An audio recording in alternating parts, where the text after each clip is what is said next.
Ola, chámame Laura e sede benvidas e benvidos á miña canle.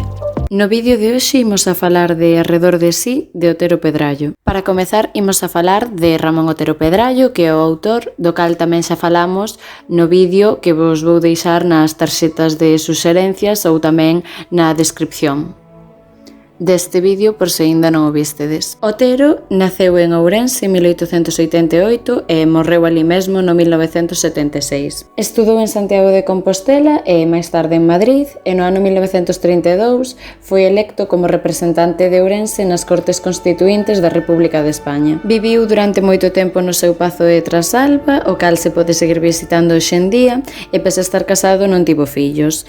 Tras unha crise de identidade que é reflexada neste libro do que imos a falar agora, participou activamente na cultura e produción galega.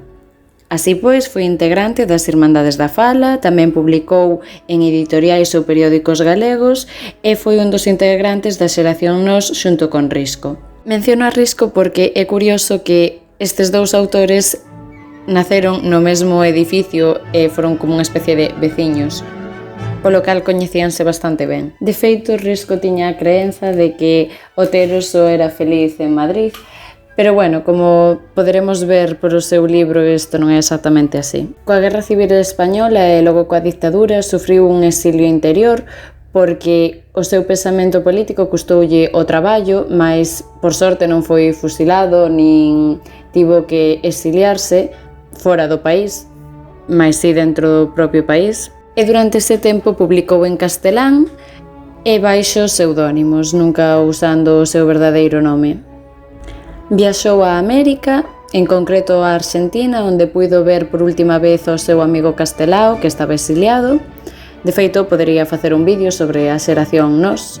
Se vos apetece podedesmo deixar nos comentarios. E á volta deste viaxe e co debilitamento da ditadura nesos momentos fundou, xunto con outros homes, a editorial Galaxia que segue hoxe en día a publicar. Puido recuperar antes de morrer o seu posto de traballo como catedrático e chegou a xubilarse. Ao longo da súa vida escribiu ensaio, novela, poesía e teatro e está considerado o patriarca das letras galegas. Durante os seus últimos anos de vida tratou de manter viva a figura de Castelao, que xa morrera antes que el. Persoalmente, penso que se non houbese habido guerra nin dictadura, probablemente este houbese sido a xeración que houbese aproximado a cultura galega a ter unha especie de século de ouro polo en relación co século de ouro da literatura española, va. E tamén penso que Otero foi unha persoa moi valente porque, en certo modo, gozaba dunha boa posición económica e podería haberse evitado o exilio, podería haber seguido tendo traballo, pero comprometeuse coa súa cultura, co seu país e, sobre todo, co seu pensamento político, o que lle acarrexou bastantes problemas. Pero, bueno, no fondo tampouco penso que acabase sendo unha persoa vencida, xa que realmente, inda que sí tivo que ver a todos os seus amigos e compañeiros autores exiliarse ou incluso ser fusilados, el acabou triunfando no sentido de que acabou recuperando o seu posto de traballo e despois incluso chegou a fundar unha editorial. O seu proxecto para Galiza realmente nunca chegou a morrer. Centrándonos en Arredor de sí, que é unha novela de autoformación, foi escrita no ano 1930 e publicada pola editorial Nós. Nesta novela, Otero plasma a súa situación anímica e a da Xeración Nós realmente, xa que eran un grupo de homes galegos que se sentían un pouco perdidos porque non se identificaban plenamente coa cultura española e que, como eles mesmos relatarán, tras viaxar por outros sitios como España, Alemaña, é dicir, por Europa en xeral, non atoparon nada que os namorase, por así decilo, de verdade e acabaronse percatando de que o que estaban buscando xo tiñan realmente na casa, por así decilo, que refírome a Galiza. Só que antes non foran quen de percatarse disto. De feito, neses anos, Risco tamén publica o ensaio Nosos Inadaptados, onde conta este proceso intelectual que viviron como xeración. O libro está protagonizado por Adrián, que é un home que está opositando en Madrid, máis ben esperando a que saian as oposicións en Madrid, e entón el ten que marchar de Galiza, onde vai deixar a casa, e entón quen irá sustituílo nesa casa familiar é seu irmán Xacobe. Antes de chegar a Madrid, fai unha viaxe por España, por distintos sitios, onde el vai reflexionando sobre o que é España e sobre como el se siente respecto a iso. E despois, tras chegar a Madrid, pasa un tempo no que el ten que volver a Galiza porque seu tío Bernaldo está morrendo e entón quérese despedir del. Antes de morrer, seu tío pídelle que lle ensine o mapa de Fontán, que despois falaremos del, pero que era unha carta xeográfica que foi a primeira que se fixo sobre Galiza para coñecer ben o territorio, e o seu creador foi Fontán. Entón, o tío vaille sinalando os distintos puntos que hai no mapa sobre Galiza e vaille preguntando por eles a Adrián, pero Adrián dase conta de que realmente non coñece Galiza. Cando morre seu tío, el coñece a marquesa de Portocelos, coa que mantén unha relación e coa que vai emprender un viaxe por Europa, pasarán por París, Alemanha, e entón el comeza a ser un pouco máis consciente do que el quere e de si mesmo, incluso da súa identidade. Así que ten unha discusión coa marquesa pola que acaba defendendo Galiza, xa que ela estaba criticando, e entón el decide abandoala e voltar a Galiza para vivir xa así que plenamente coñecéndoa. De feito, el despois vai emprender viaxes, pero por Galiza, e vai tratar de acadar o mellor para a súa cultura. Centrándonos nos personaxes, Adrián Solovio é o único imprescindible realmente, xa que o resto de personaxes poderíanse eliminar e a obra non cambiaría, xa que Arredor de si é unha novela de personaxe.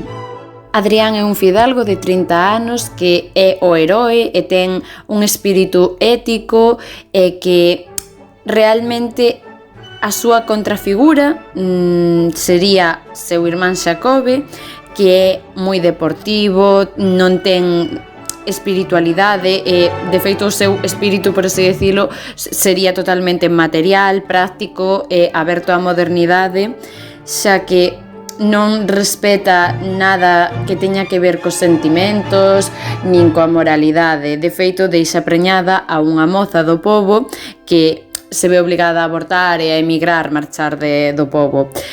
E el, mentres tanto, vaise con outra muller por cartos. Logo estaría súa nai María, xa que é a que mantén a relación entre el e a terra, xa que vai intercambiándose cartas con ela, que lle vai contando como están, e el vai contando tamén que tal por Madrid. Moitas veces María está en contra das decisións de Xacobe, pero acabas aceptando. É viúva e coida da nai do seu defunto esposo. E do tío Bernaldo, que é un crego, cuxa morte simboliza tamén a morte da Ilustración do século XIX. De feito, por iso é il quen lle ensina o mapa de Fontán a Adrián. En canto ao tempo e espazo de Arredor de si, o tempo é lineal, xa que se van contando as viaxes na orde cronolóxica na que suceden, e está ambientada a comezos do século XX. En canto ao espazo é moi variado, xa que en Galiza ambiéntase esencialmente na casa de Trasalba, aínda que despois, cando ao final da obra el acepta que é galego, vai facer viaxes por distintos sitios como Santiago de Compostela, e dentro de España viaxa tamén por Madrid, Burgos, Toledo.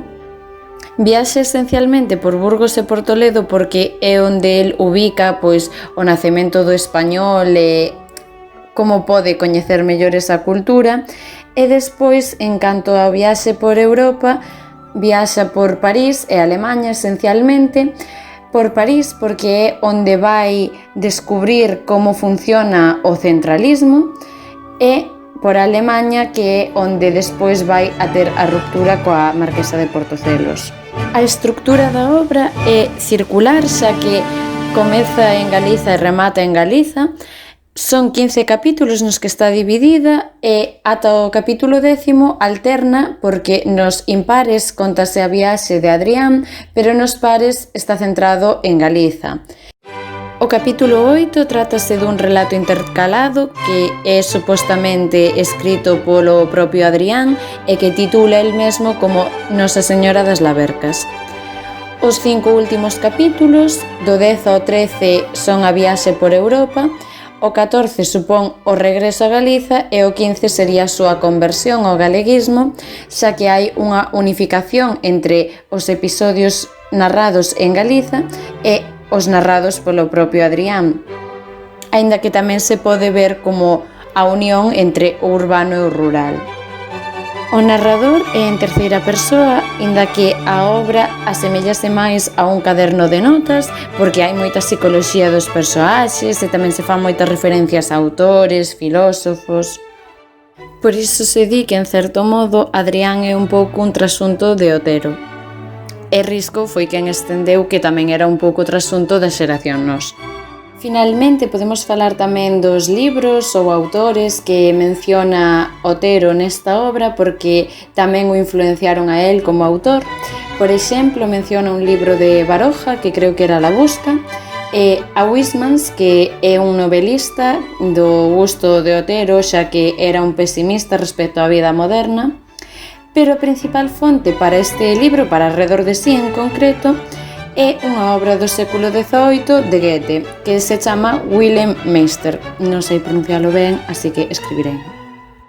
Esta obra, como a de Otero, é unha obra que se denomina novela de formación ou Bildungsroman, tampouco sei pronunciar, así que deixarei no escrito, e que comparte numerosas características coa obra de Otero, xa que en ambos casos os protagonistas veñen dunha familia con cartos, xa que, por exemplo, Adrián é un fidalgo e Wilhelm é un comerciante, un burgués, por así dicilo. De feito, esta característica que comparten, en certo modo, tamén supón unha oposición, xa que Adrián está vivindo a decadencia da fidalguía, que é unha clase social que morrerá, e, sen embargo, Wilhelm está vivindo o auxe da burguesía, que será a clase triunfante.